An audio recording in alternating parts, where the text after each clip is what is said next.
Hello friend, नमस्कार। I am जेके। आज हम बताने वाले हैं वर्टिकल रोलर मिल के बारे में।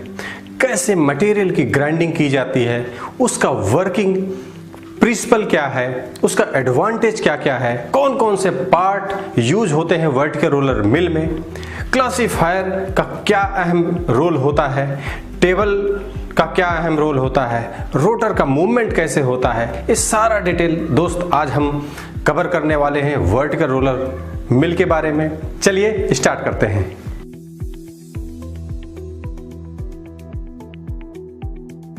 Type of communication stage in grinding system, इसके पहले वाले वीडियो में भी डिटेल में हमने दोस्त आपको बताया था रोल प्रेस के बारे में। तो कम्युनिकेशन स्टेज में जो मटेरियल का साइड रिडक्शन होता है वो करीब 4 मेजर टाइप से ही होता है। पहला है कटिंग, कटिंग के द्वारा आप साइड रिडक्शन कर सकते हैं किसी मटेरियल का।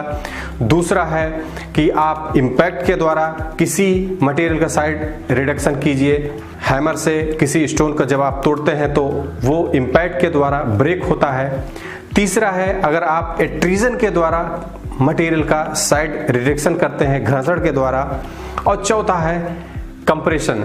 तो दोस्त जो इम्पैक्ट और एक्सट्रूजन का एग्जाम्पल जो कि वो बाल मिल में यूज होता है। बाल मिल के फर्स्ट चैम्बर में इम्पैक्ट ग्राइंडिंग होती है, सेकंड चैम्बर में एक्सट्रूजन के द्वारा ग्राइंडिंग की जाती है।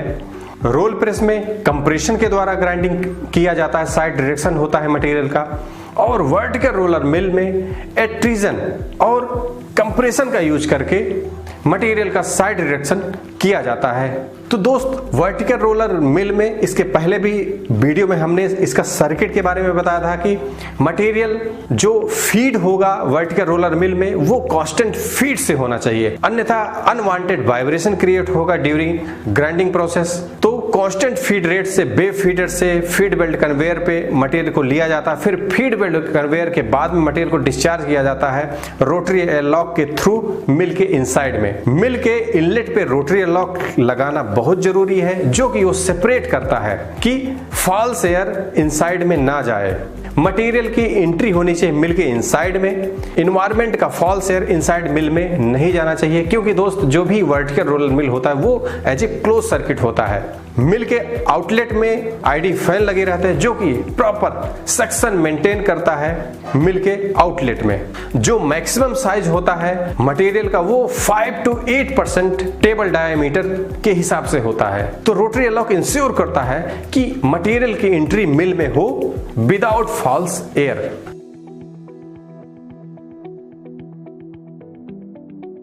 जो वर्टिकल रोलर मिल में दोस्त 3 स्टेजेस होती हैं। अगर हम बॉटम से चलते हैं तो सबसे पहले ड्राइव यूनिट लगा रहता है जो कि वो रोटेटिंग टेबल को मूव कराता है। प्लंटी टाइप का गियर बॉक्स होता है। गियर बॉक्स ही मेन हर्ट होता है वर्टिकल रोलर मिल का, जो कि वो मैक्सिमम प्रेशर विदस्टैंड कर सकता है। टेबल है, गियर बॉक्स के इंटरनल में व्हाइट मेटल वेयरिंग होती है, उसके ऊपर में मूव करता है। टोटल लुब्रिकेशन सिस्टम रहता है गियर बॉक्स के इनसाइड में। तो पहला स्टेज है जो ग्राइंडिंग टेबल का रोटेशन किया जाता है प्लंटी गियर बॉक्स से, जहां पर मेन एनर्जी दी जाती है मोटर के द्वारा। दूसरा स्टेज है material grinding by roller compression and extrusion also, जहां पर अगर टेबल मूव कर रहा है तो ऑटोमेटिक रोलर जब मटेरियल के कांटेक्ट में आएगा वो भी मूव करेगा, प्रॉपर बेड मेंटेन होगा, प्रॉपर ग्राइंडिंग फोर्स डेवलप होगा ग्राइंडिंग प्रोसेस के लिए। और तीसरा सबसे अहम होता है, जो भी हम ग्राइंडिंग किए हैं मिन इनसाइड में, तो हमको आउटपुट साइज प्रॉपर प्रोडक्शन जो हमको रिक्वायर्ड होता है, जो फाइनेस रिक्वायर्ड होता है, करीब 90 माइक्रोन तक का हमको आउटपुट साइज चाहिए होता है। इनपुट तो हम दे रहे हैं 50 mm साइज, 60 mm साइज या 70 mm साइज तक का इनपुट मटेरियल हम दे रहे हैं मिलके इनसाइड में, लेकिन हमको ग्राइंडिंग कितना करना है 90 माइक्रोन तक, बहुत ही फाइन मटेरियल की ग्राइंडिंग करना है। तो थर्ड जनरेशन डायनेमिक सेपरेटर लगा रहता है वर्टिकल रोलर मिल में, जिसमें केज टाइप का रोटर होता है, जिससे मटेरियल का सेपरेशन फाइंस और कोर्स का सेपरेशन होता है। जो कोर्स है अगेन मिल में सर्कुलेट होता रहा, प्रॉपर ग्राइंडिंग चलती रहती है। तो ये 3 स्टेजेस होते हैं वर्टिकल रोलर मिल के।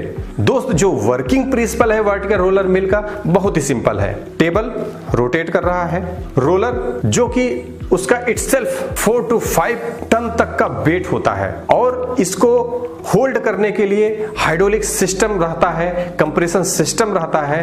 तो टेबल के ऊपर में प्रॉपर बेड मेंटेन हो, इसके लिए वाटर स्प्रे सिस्टम किया जाता है मटेरियल के ऊपर में, वो प्रॉपर बेड मेंटेन कराता है और रोलर को डाउन किया जाता है ग्राइंडिंग फोर्स के साथ में। तो इटसेल्फ रोलर का weight plus grinding force act होता है मटेरियल के ऊपर में, जहां पर करीब 1000 किलो न्यूटन पर मीटर स्क्वायर तक का फोर्स प्रेशर डेवलप होता है ग्राइंडिंग प्रोसेस के लिए। जब रोटेट होता है रोलर तो वहां एक्सट्रूजन प्रोसेस भी होता है, उसके द्वारा भी मटेरियल की प्रॉपर ग्राइंडिंग होती है। दोस्त, जो भी वाटर फीड किया जा रहा है बेड फॉर्मेशन के लिए, उसका ड्राई होना भी जरूरी है। मटेरियल को ड्राई करने के लिए हॉट एयर भी यूज होता है।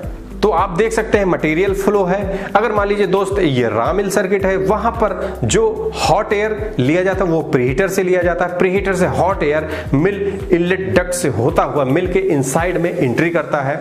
इनसाइड में एक चैम्बर होता है, चैम्बर फुल क्लोज कंडीशन में रहता है, लेकिन उसकी जो एंट्री है वो नोजल के द्वारा ही एंट्री करता है मिल के इनसाइड में। तो नोजल का दोस्त डिजाइन ऐसा होता है कि प्रॉपर वर्टेक्स फॉर्मेशन क्रिएट हो मिल के इनसाइड में, जो कि जो भी मटेरियल ग्राइंड हुआ है स्प्लैश होके नोजल के एरिया में आएगा, वो हाई वेलोसिटी के साथ में, वेलोसिटी करीब 50 मीटर पर सेकंड के साथ में वो लिफ्ट होके उस सेपरेटर तक चला जाता है। तो सेपरेटर में कोर्स और फाइन पार्टिकल दोनों जाते हैं। तो जो रिसर्कुलेशन चलता रहता है करीब 3 टाइम्स। अगर हम मटेरियल का फीड कर रहे हैं करीब 100 TPS, तो करीब 300 TPS तक का मटेरियल रिसर्कुलेशन होता रहता है मिलके इनसाइड में सेपरेटर कोन में। अगर हम 125% तक का मटेरियल फीड किए हैं तो हमको रिजेक्ट करीब 25% तक मिलता है।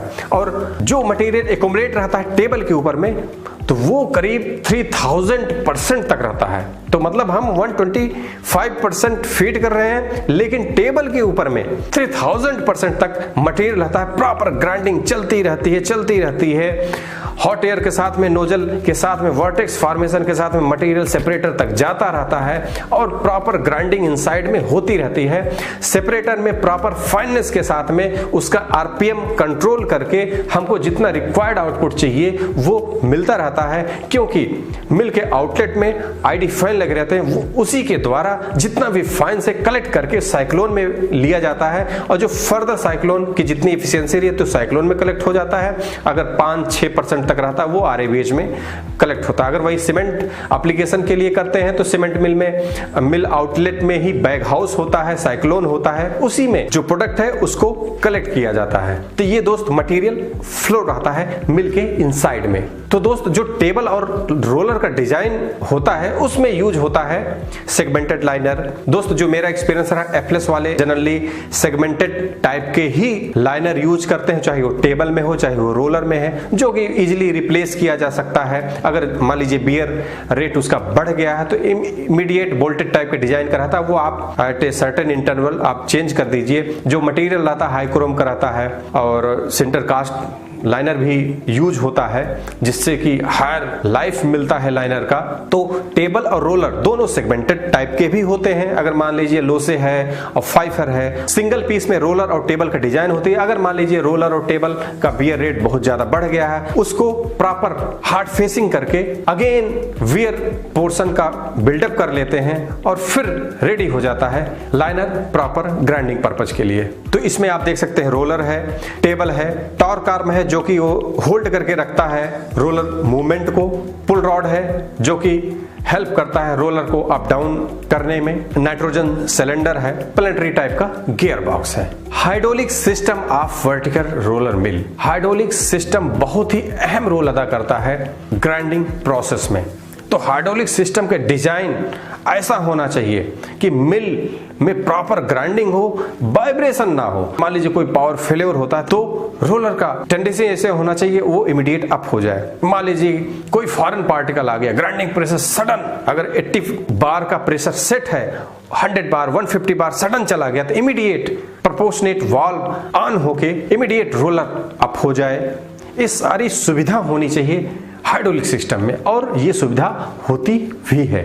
तो इसके द्वारा रोलर को अप किया जाता है, रोलर को डाउन किया जाता है और कांस्टेंट फीड रेट से ग्राइंडिंग होता रहे इसका ऑपरेशन किया जाता है। प्रेशर को इंक्रीज किया जाता है, प्रेशर को डिक्रीज किया जाता है। तो कितना ग्राइंडिंग फोर्स चाहिए वो आप ऑटोमेटिक सिस्टम में आप इंक्रीज कर सकते हैं, डिक्रीज कर सकते हैं कि हमको कितना ग्राइंडिंग एफिशिएंसी चाहिए हो, उसी के रेशियो के हिसाब से। ये दोस्त हाइड्रोलिक सर्किट है, आप देख सकते हैं इसमें नाइट्रोजन सिलेंडर लगे रहते हैं, पिस्टन सिलेंडर रहता है और प्रोपोर्शनेट वाल्व है, प्रेशर रिलीफ वाल्व है, पंप लगे रहते हैं। अगर सर्टेन इंटरवल तक प्रेशर मेंटेन करके रखा जाता है, सर्किट में प्रॉपर ग्राइंडिंग होती रहती है। अगर मान लीजिए उसका प्रेशर सर्किट में रिड्यूस होता है तो इमीडिएट जो फीडिंग पंप है वो इन स्टार्ट हो जाएगा और प्रॉपर प्रेशर मेंटेन करके रखेगा लाइन में। तो दोस्त जो डैम रिंग का हाइट होता है वो करीब 2.5 से लेके 4% ऑफ टेबल डायमीटर तक होता है। तो उसका adjustment shoot and side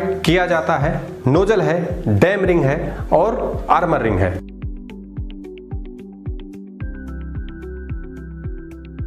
advantage of vertical roller mill. Vertical roller mill का सर्किट बहुत ही कंपैक्ट डिजाइन होता है। कंपैक्ट डिजाइन के साथ में मैक्सिमम कैपेसिटी अचीव किया जाता है वर्टिकल रोलर मिल से। आजकल के vertical roller mill vibration proof भी होता है। इसमें जो डायनेमिक सेपरेटर है उसकी एफिशिएंसी 86% तक प्राप्त की जाती है। इसकी भी अवेलेबिलिटी आज के डेट में बहुत ही ज्यादा मिल रही है। दोस्त जो भी बियर एरिया है वो रोलर और टेबल का लाइनर है और मिल के बॉडी का लाइनर है। तो आज के डेट में सेंट्रल कास्ट लाइनर आने लगे हैं, हाईक्रोम का लाइनर है, बेल्डेबल टाइप का हार्ड फेसिंग हो रहा है। तो वो बहुत ही जबरदस्त लाइफ दे रहा है जिसके द्वारा अवेलेबिलिटी भी पाई जाती है ज्यादा वर्टिकल रोलर मिल की। जो सीमेंट का क्वालिटी है दोस्त वर्टिकल रोलर मिल में बहुत ही बेटर तरीके से मिल रहा है अगर कंपेयर करते हैं बॉल मिल से। जो पार्टिकल साइज का डिस्ट्रीब्यूशन है बहुत ही इजीली कंट्रोल होता है वर्टिकल रोलर मिल में। तो दोस्त इसमें 30 to 40% तक एनर्जी सेविंग होती है अगर हम कंपेयर करते हैं बॉल मिल से। इसका दोस्त मेंटेनेंस बहुत ही इजी होता है। इसमें जो रोलर है वो स्विंग हो सकता है, स्विंग आउट हो सकता है।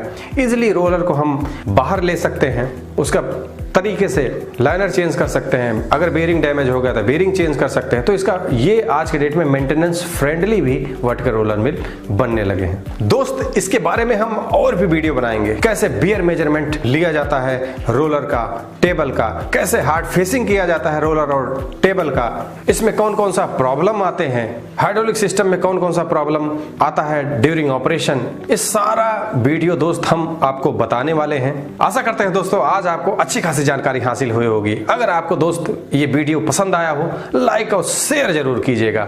अगर हमारे YouTube चैनल पर नए हैं सब्सक्राइब करना ना भूलें, बेल आइकन को जरूर हिट कीजिएगा जिससे कि आपको लेटेस्ट अपडेट नोटिफिकेशन मिलता रहेगा, हमारा मोटिवेशन बढ़ता रहेगा। वीडियो देखने के लिए बहुत बहुत धन्यवाद।